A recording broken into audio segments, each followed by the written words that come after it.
ጸጉራችሁ ልትሰሩ ጸጉር ቤት ከሄዳችሁ በኋላ ቆይኔ ግን ስትሬት ሄር ነው የሚያምርብኝ ወይስ ከርሊ ሄር ነው የሚያምርብኝ ብላችሁ ግራ ተጋብታችሁ አታውቁም?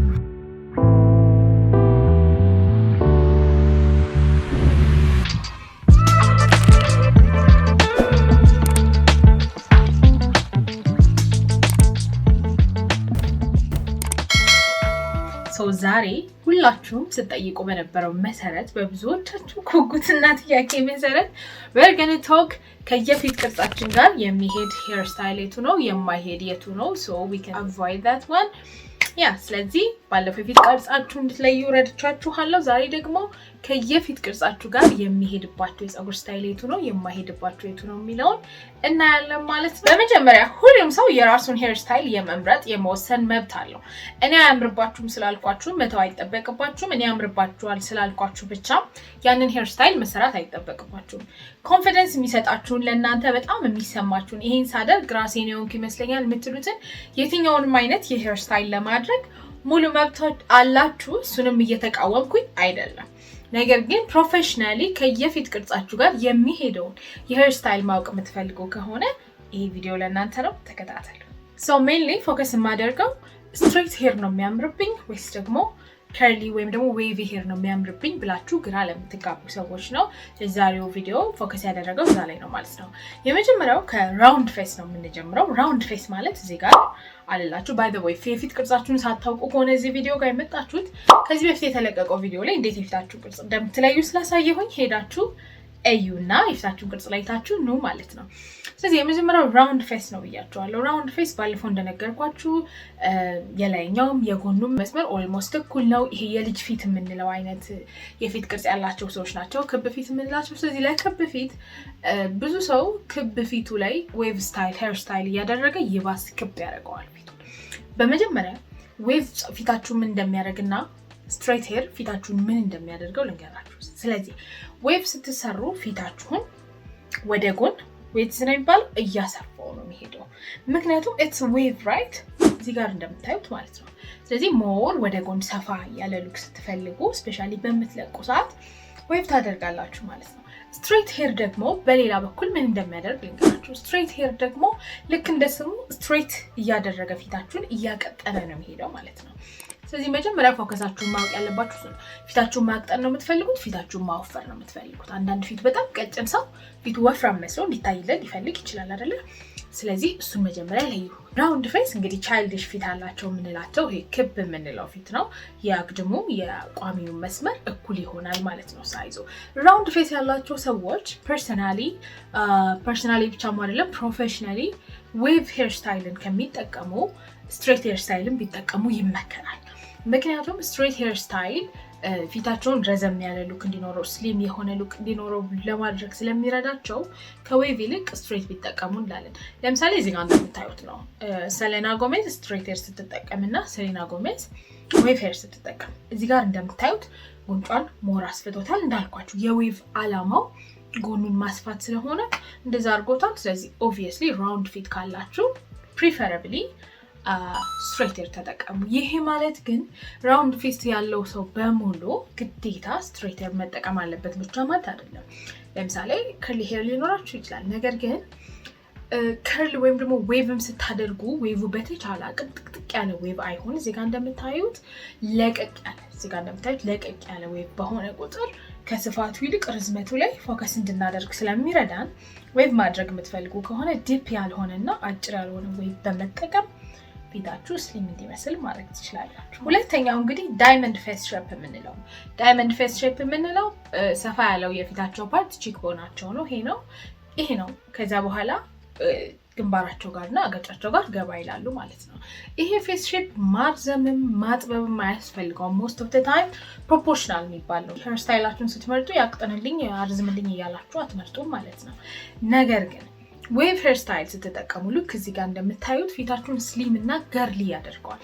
እናንተ ቦን ስላላችሁ አጥንት ስላላችሁ ዌቭ ሄር በተጠቀማችሁ ቁጥር ገርሊ የመሆን ስትሬት ስታደርጉ እዚህ ጋር እንደምታዩት ይሄ ገርሊ ፌሚናይን ኤነርጂ ካለው አይነት ሉክ ያወጣችኋል። ግን ዌቭ መሰራት ብትፈልጉ ስትሬት መሰራት ብትፈልጉ ዳይመንድ ፌስ ሼፕ በጣም ምቹ ነው ማለት ነው።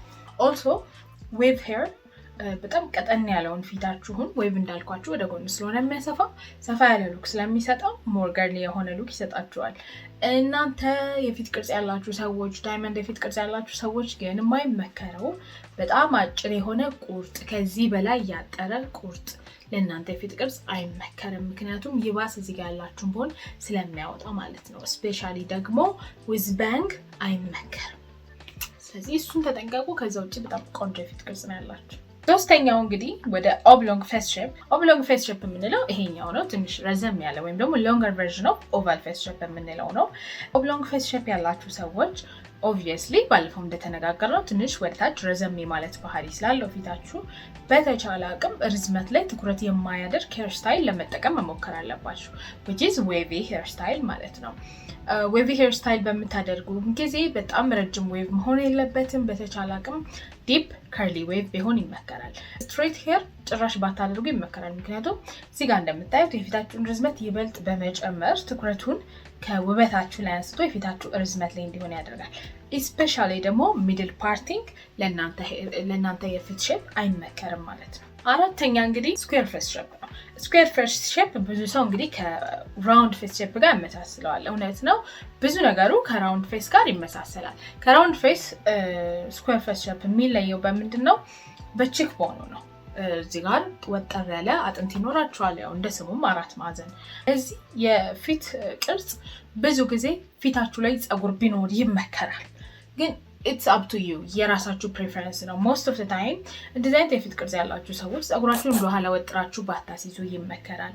ግን ደግሞ ወጥራችሁ ካስያዛችሁ ይሄ የሆነ ማስኩላይን የሆነ ሉክ እንደሚኖራችሁ አውቃችሁ እንደዛ ማስያዝ ትችላላችሁ። ለእናንተ ዌቭ ሄርም ስትሬት ሄርም ይመከራል። አስሎንጋዝ ወደፊታችሁ ፀጉራችሁን እስካመጣችሁ ድረስ እዚህ ጋር እንደምታዩት እስካመጣችሁ ድረስ ዌቭም ይሆናል። በተቻላችሁ አቅም አጠር ያለ ዌቭ ያምርባችኋል። ስትሬት ሄር ያምርባችኋል። the only problem ከስትሬት ሄር ጋር የሚፈጠረው መቼ ነው? ስትሬት ሄሩን ከጆሯችሁ ኋላ ለማድረግ ስትሞክሩ፣ በአንድ ሳይድ ከሆነ maybe it's fine፣ ግን እንደዚህ ስትሬት ሄሩ ወደ ኋላ ከተደረገ ብዙም ደስ አይልም። ስለዚህ ስትሬትም ማደረጋችሁ ሉዚ ዌቭ ማደረጋችሁ በተቻለ አቅም ፊታችሁ ላይ ፀጉር ይኖር ማለት ነው። አምስተኛ እንግዲህ ሄርት ፌስ ሼፕ የምንለው ወይም ደግሞ እኛ በልማድ ትንጥዬ ፊት አላቸው የምንላቸው ሰዎች አይነት የፊት ቅርጽ ያላችሁ ሰዎች ልክ ነው። የፊት ቅርጹ ልክ እዚህ ጋር እንደምታዩት ወደ ግንባራችሁ ጋር ሰፋ ትላላችሁ። ከዛ በኋላ ፖይንትድ የሆነች እቺ ምንድነው አገጭ ይኖራችኋል ማለት ነው። ይሄ ፊት ቅርጽ ብዙ ጊዜ የቁመትም የስፋትም ችግር የለበትም። ስትሬትም ዌቭም ሄር ከእናንተ ጋር ይሄዳል። እዚህ ፊት ቅርጽ ላይ ግን ልክ የማይመጣው ሄር ስታይል ከፊታችሁ ላይ ፀጉር እንደዚህ ለማንሳት መሞከር ስትጀምሩና ፀጉራችሁን ለቃችሁታል እኮ ግን ከፊታችሁ ከግንባራችሁ ላይ ፀጉር ካነሳችሁ it's not gonna be right። especially ደግሞ ፀጉራችሁን ወጥሮ ወደ ኋላ ማስያዝ ለእናንተ የፊት ቅርጽ አይመከርም። ምክንያቱም የፊታችሁን የግንባራችሁን መስፋትና አገጫችሁን ሾል ማለት በጣም ትኩረት እንዲኖርበት ስለሚያደርግ ሉካችሁን ያበላሻል ማለት ነው። ስለዚህ ለእናንተ ሞር ስትሬትም ይሁን ዌቭም ይሁን ፀጉር ይመከራል። ማስያዝም ያምርባችኋል። ባይ ዘ ዌይ ማስያዝ ስትፈልጉ ደግሞ ከፊት የተወሰነች ባንክ ወይም ደግሞ ስትሬትሊ የወጣ ፀጉርም ቢሆን ያሳምራችኋል ማለት ነው። የመጨረሻው እንግዲህ ብዙ ሰው በጣም እድለኛ ነው የሚለው የፊት ቅርጽ ወይም ደግሞ እኔም ያለኝ የፊት ቅርጽ ኦቫል ፌስ ሼፕ ነው። ነገር ግን ብዙ ሰው የሚሸወደው ኦቫል ፌስ ሼፕን በጣም ጥንቃቄ ካላደረግንለት ስፔሻሊ ሄር ስታይላችንም ስንመርጥ ሙሉ ለሙሉ ሩን ልናደርገው እንችላለን። ለምሳሌ ኦቫል ፌስ ሼፕ እንግዲህ ባለፈው እንዳስረዳኋችሁ የፊታችን ቁመት ከፊታችን ስፋት ይረዝማል። ስለዚህ በተቻለን አቅም ፊታችንን የሚያረዝም ስታይል መጠቀም አንፈልግም። ነገር ግን ብዙዎቻችን የምንሰራው ሚስቴክ እኔንም ጨምሮ ስትሬት ሄር እንሰራና በተለይ ደግሞ መሀል ከፍሎ ይሄ ሚድል ፓርት አድርጎ ስትሬት ሄር ማድረግ እዚህ ጋር እንደምታዩት ማለት ነው ፊታችሁን ጭራሽ ረጅም የሚያደርገው አያምርም። በተቻለ አቅም ትንሽዬም ቢሆን ዌቪ ነገር ወይ ከርሊ ነገር የሆነ ሄር ስታይል ብትጠቀሙ ይመከራል። ነገር ግን ኢቭን ዌቭ አድርጋችሁ ሚድል ፓርት አድርጋችሁ ረጅም ዌቭ እዚህ የፊት ቅርጽ ላይ አያምርም፣ እዚህ ጋር እንደማሳያችሁ ማለት ነው። ስለዚህ ይሄ የፊት ቅርጽ በጣም እድለኛ ነው እንደሚባለው አይደለም። እዚህ የፊት ቅርጽ ላይ ሚስቴክ በሰራችሁ ቁጥር የፊት ቅርጻችሁን ኦብሎንግ እያስመሰላችሁ ትሄዳላችሁ፣ ረዘም እያረጋችሁ ትሄዳላችሁ። ስለዚህ በተቻላችሁ አቅም ዌቪ የሆነ ሄር ስታይል ለመጠቀም ሞክሩ። ሌላው ደግሞ ለዚህ ፊት ቅርጽ የማይቻለው ነገር ወደ ኋላ ሙጥጥ አድርጎ ዝቅ አድርጎ ማስያዝ አይመከርም። እዚህ ጋር እንደምታዩት ማለት ነው። በነገራችን ላይ ጸጉራችሁን ስትሬት ማድረግ ነው ወይስ ዌቭ ማድረግ ነው የሚያምርባችሁ እንደሚለው ኢሹ ደግሞ ከዚህ በላይ ብዙ ሰዎች ጋር ኢሹ የሚሆነው ጸጉሬን ሳሲዝ ነው የሚያምርብኝ፣ ጸጉሬን ስለቅ ነው የሚያምርብኝ፣ ጸጉሬን ከፊት የተወሰነ ሳወጣ ነው የሚያምርብኝ የሚለው ደግሞ ሌላ ኢሹ ነው። ስለዚህ በሚቀጥለው ቪዲዮ ደግሞ እንደዚህ አይነት ቪዲዮ እንድሰራላችሁ የምትፈልጉ ከሆነ የኔ ፊት ቅርጽ ላይ ወደ ላይ ሳሲዝ ነው ወደ ታች ሳሲዝ ነው የሚያምርብኝ የሚለውን ማወቅ የምትፈልጉ ከሆነ ኮሜንት ላይ አስቀምጡልኝ። በሚቀጥለው የሱ ቪዲዮ ሰራላችሁ። ሶ የዛሬ ቪዲዮ ከሞላ ጎደል ይሄንን ይመስል ነበረ። አይ ሆፕ ዩ ጋይስ ነው ከፊት ቅርጻችሁ ጋር የሚሄደው ሄር ስታይል የቱ እንደሆነ፣ ዌቭ ይሻለኛል ወይስ ከርል ይሻለኛል ወይስ ስትሬት ይሻለኛል የሚለውን እንደለያችሁ ተስፋ አደርጋለሁ። ኮሜንት ሴክሽን ላይ እንደባለፈው እየመጣችሁ የኔ ፊት ላይ የሚያምረው ዌቭ ነው፣ የኔ ፊት ላይ የሚያምረው ስትሬት ነው እያላችሁ የትምህርታችሁን ውጤት እንድታሳዩኝ ፈልጋለሁ።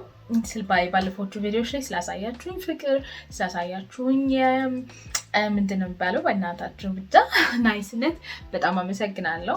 አሁንም እንደዚህ አይነት የቢዩቲ ቲፖች ገርሊ ቶክስ የምትፈልጉ ከሆነ ማየት የምትፈልጉ ከሆነ ሰብስክራይብ አድርጉ። ሰብስክራይብ አድርጋችሁ ደግሞ ሁልጊዜ ቪዲዮ እንዲመጣላችሁ የደወል ምልክቷን ተጫኑ። ቴንክ ዩ